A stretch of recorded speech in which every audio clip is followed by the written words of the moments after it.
Gosh, yes. Ready. Here we go.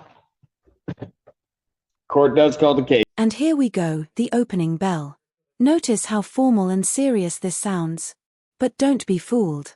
Court introductions may seem routine, but this sets the entire stage. The defendant's name is officially tied to the case record. It's like the opening credits of a courtroom drama. Case of the People versus Daniel Magoo. Enter to the court on the table.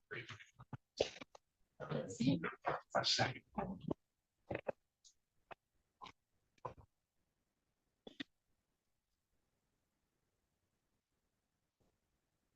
State your name. Daniel Magoo. All right. What are we doing on this today? Your Honor, I have in regards to case number 25F4-523, I have a couple things I'd like to point out about a couple of the matters here today. Right. In regards to count 3, MCL 750197, lawfully detained or imprisoned in jail or confinement. Judging by the definition of the statute itself, Your Honor, it compels us to conclude that one has to be lawfully imprisoned or in jail. Jail being a facility operated by a local unit of government for detention of persons charged.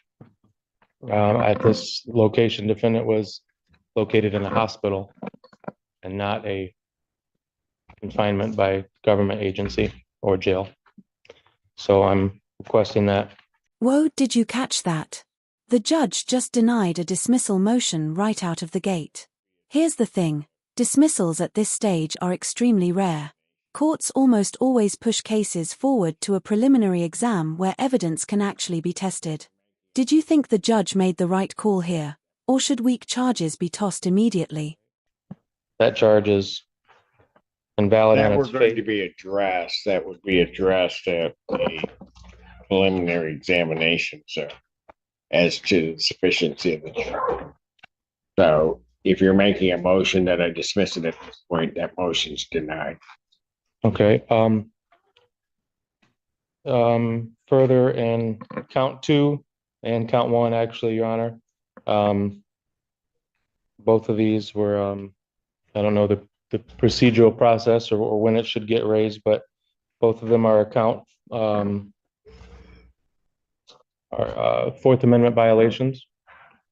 And furthermore, on count 2, MCL 257.904, that the license of the defendant was revoked or suspended, given the statute as well, Your Honor. That would require the prosecutor to prove that the license was revoked or suspended at the time of the arrest, and that defendant was notified, and that the defendant operated a vehicle on a highway or roadway. I challenged the prosecutor to prove all 3. Sir, do Yes, you sir. wish to have a preliminary examination in this? I'm making sure we're prepared for it, but yes. What'd you say? Making sure we're prepared for it, but yes, I am. What are the other options? I'm requesting that all the charges are dismissed, a motion for all dismissal on all these charges. They're not going to be dismissed. No, okay. So if you want a preliminary examination and make your arguments, then it might be that they would be dismissed at that point, but they're not going to be dismissed on an oral motion before this. Ms. Lobby has let me know that all paper discovery has been sent to Mr. Magoo in jail. There are USB drives with video. A number of agencies were involved in the Michigan State Police case, so they responded to assist. I believe she has obtained all of those videos, and those will be sent interdepartmental to jail staff to serve on Mr. Magoo, and I expect those to be in the interdepartmental mail tomorrow. Got it. Okay, so we're not ready. He hasn't gotten the He video. has all paper discovery, but he does not have all video discovery. I expect that'll happen. So I'm not sure.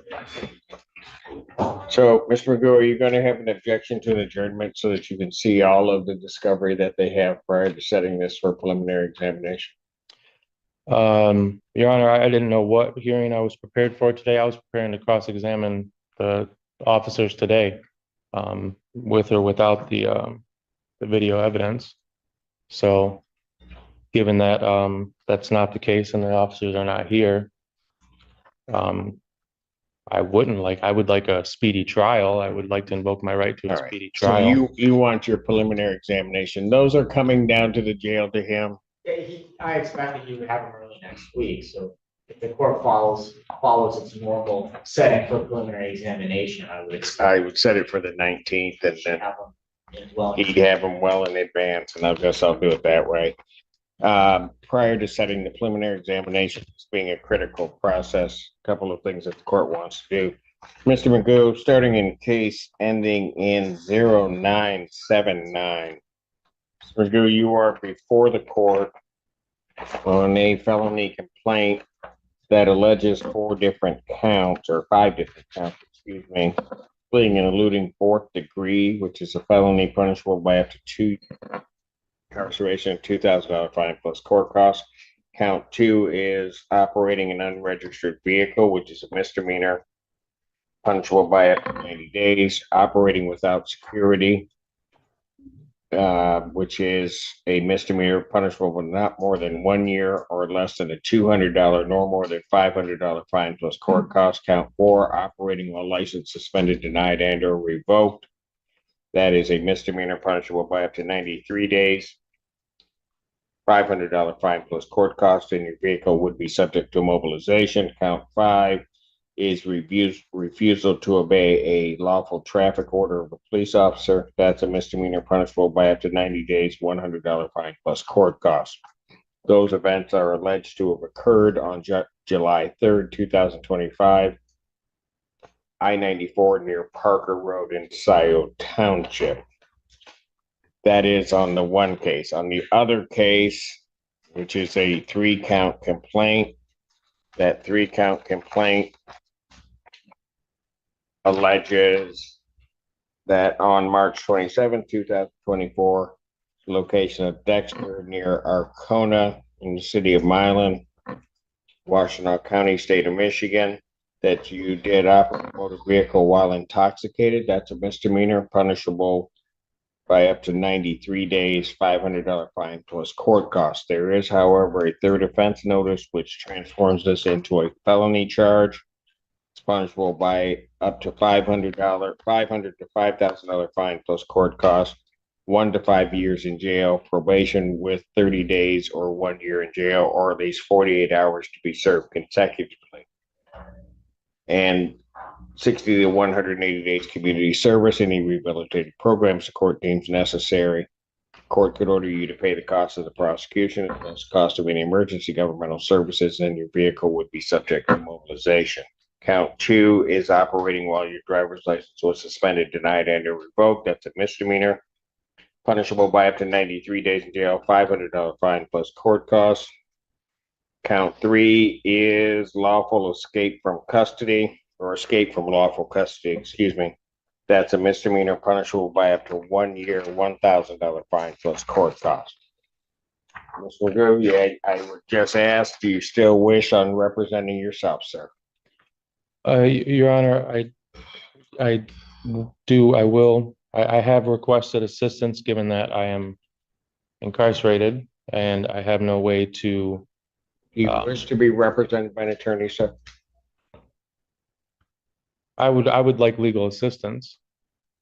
What do you mean by that? Would you like to be Well, represented by? I've called the Well, Mr. prosecutor. Magoo, we go through this every time. So here's what I'm going to do. I'm going to advise you that there are great perils in representing oneself. I've told you about that before on numerous occasions. That I would treat you the same as I would treat anybody else. You would have to know the Michigan court rules. You'd have to know courtroom procedure. Boom. Big shift. After insisting on representing himself, the defendant finally asks for counsel. Judges warn all the time about the dangers of going solo because self-representation is like walking into a sword fight with a plastic spoon. Do you think he made the right call asking for a lawyer now? And that you would be treated the same, not any more favorably, not any worse, as you would go through these proceedings. If you wish to represent yourself, you may proceed with the court's admonishment. I've advised you as to the penalty, the charges, the maximum penalties. I will now ask you the question, and I'm not going to just keep going around and around in circles when I ask you this question.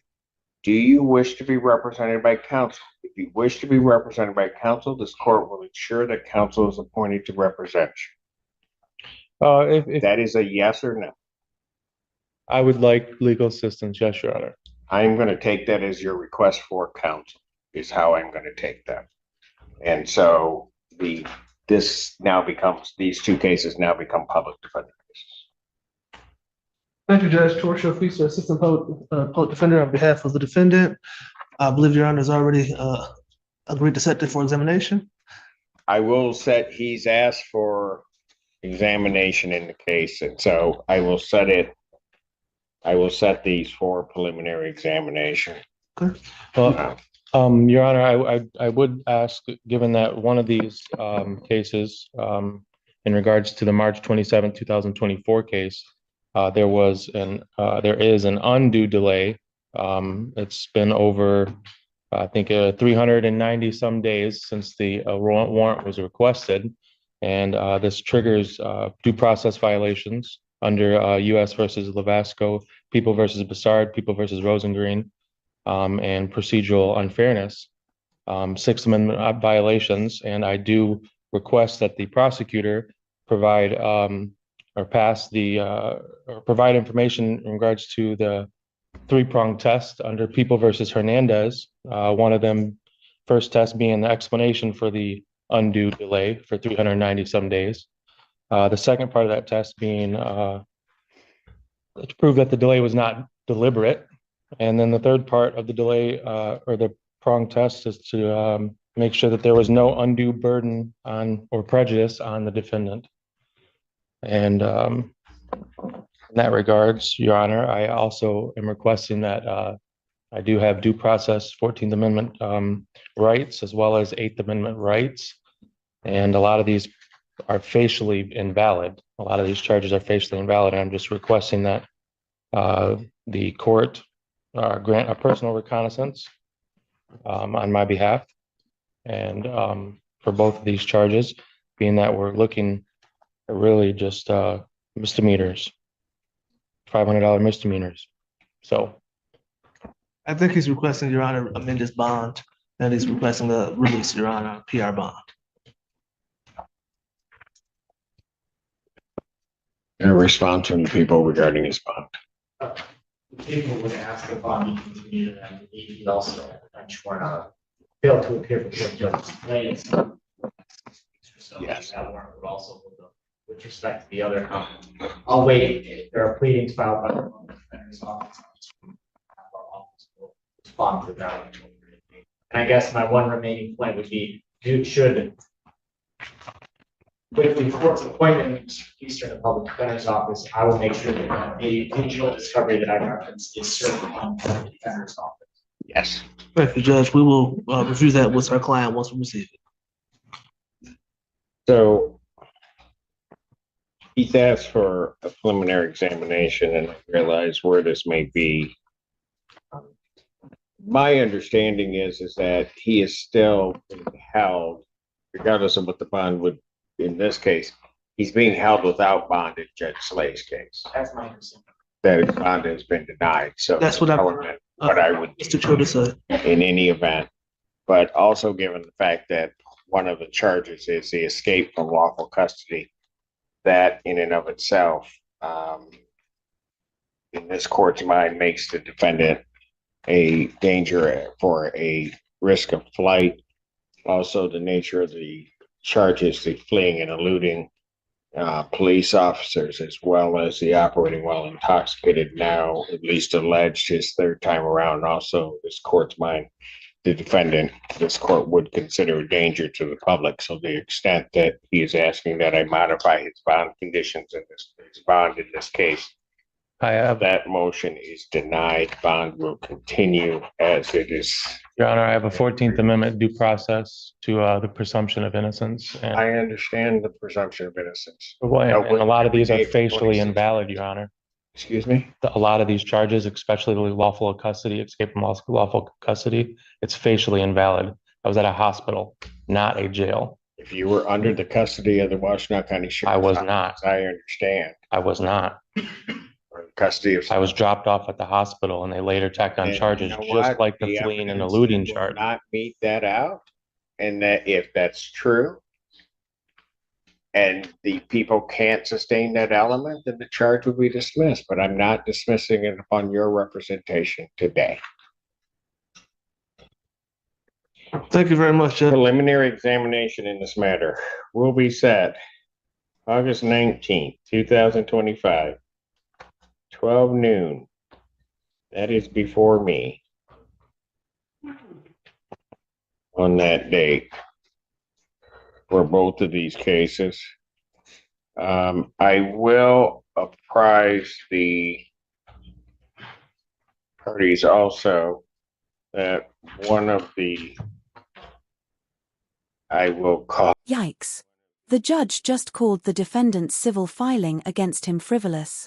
That's courtroom speak for nice try, but no dice. Here's the kicker. Defendants sometimes sue judges as a tactic to force them off a case. But as you can see, this judge isn't budging. Do you think filing lawsuits like this is strategy or sabotage? It's one of the activities, and I think it is a maneuver to have the court do something that it normally would not do. The defendant has elected, and I will disclose it, to file a civil claim as against me and a slew of other parties. Oh yeah, in that regard, Your Honor, Many of those, do not interrupt me. Including many that I don't even know the connection. Court has, this judge, upon receiving this, two things. I read through the complaint to determine whether or not it would on its face create a conflict with court. I consider it, quite frankly, to be frivolous. Complaint itself, do not see that as a necessity for me to recuse myself from this gentleman's proceedings, because I think that's precisely what he wants to have happen, and that is attempting to manipulate the system. He will be dealt with by me as I deal with any other defendant, and so that is there. It has been turned over to the Office of General Counsel for the Washtenaw County. They will deal with, for me, and as well as the others that I see that are listed there, they will deal with that. They have also filed, it appears, and again, this is all part of his, what I will call shenanigans to shape this. He has filed against people of individuals without specific reference in the Washtenaw County Prosecutor's Office. I don't, as I view what I read, would not consider that any jeopardy upon their objectivity in handling this case. So, I'm aware that such filings were being received by our office maybe yesterday. At this point, we continue to proceed with this case until I do otherwise from the elected prosecutor. can I speak on that note, Your Honor? I will let you talk, but I'm not going to let you go on in some diatribe. I've got other things to do. I've stood on my rights and I've stood on my beliefs this whole entire time, especially in the previous case, Your Honor. That complaint is well pleaded. It does affect multiple parties of this jurisdiction. Washtenaw County is a named party, and I do believe that my impartiality and bias will be affected here, as it was in the past before this complaint. And I do request a change of venue on that note for both these matters. If you wish to raise change of venue, you may file that in writing, but to the extent you are raising no motion for change of venue, denied. Thank you very much, Judge. Bond will continue. Thank you. Somebody be able to continue. Appreciate it.